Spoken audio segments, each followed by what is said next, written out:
টানা ৬ দিন ধরে ভয়াবহ দাবানলে পড়ছে যুক্তরাষ্ট্রের ক্যালিফোর্নিয়ার লস অ্যাঞ্জেলেস। বিস্তীর্ণ এলাকায় দাবানল দ্রুত ছড়িয়ে পড়ছে, যা নিয়ন্ত্রণের বাইরে চলে গেছে। প্রাণহানির সংখ্যা পৌঁছেছে ২৪-এ। ঝোড়ো বাতাসের গতি আরও বাড়ার সতর্কতা জারি করা হয়েছে, ফলে আগুন আরও ছড়িয়ে পড়ার আশঙ্কা রয়েছে। বলা যায়, লস অ্যাঞ্জেলেসে আগুন নেভানোর জন্য বৈজ্ঞানিক উদ্ভাবনের সব প্রচেষ্টা ব্যর্থ হয়েছে। এরই মাঝে সামাজিক যোগাযোগ মাধ্যমে একটি ভিডিও ভাইরাল হয়েছে। ভিডিওতে দেখা যাচ্ছে দাড়ি, টুপি ও মাথায় পাগড়ি পরা কিছু লোক একসঙ্গে আজান দিচ্ছেন। পেছনে দেখা যাচ্ছে আগুনের লেলিহান শিখা।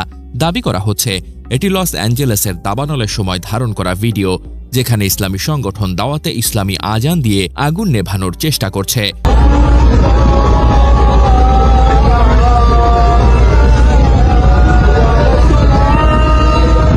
ইত্তেফাকের ফ্যাক্ট চেক অনুযায়ী এই ভিডিওটি লস অ্যাঞ্জেলেসের নয়, এমনকি এটি যুক্তরাষ্ট্রের কোনো স্থানেরও নয়।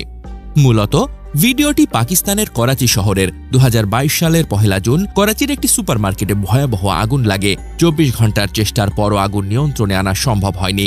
তখন ব্যবসায়ীরা ও স্থানীয়রা আল্লাহর রহমতের আশায় একত্রে আজান দেন। সেই ঘটনার ভিডিও ক্লিপটি নতুন করে সামাজিক যোগাযোগ মাধ্যমে ছড়ানো হয়েছে এবং দাবানলের সাথে ভুলভাবে সম্পৃক্ত করা হয়েছে।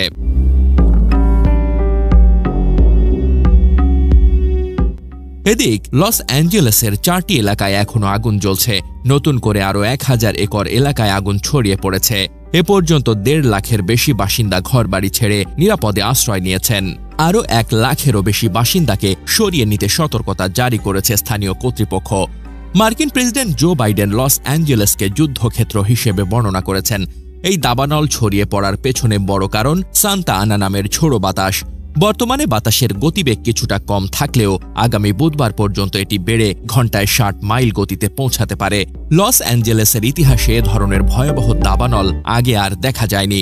যে ক্যালিফোর্নিয়া একসময় তার সমৃদ্ধি ও প্রযুক্তির জন্য গর্ব করত, আজ সেই এলাকায় ধ্বংসস্তূপে পরিণত হয়েছে।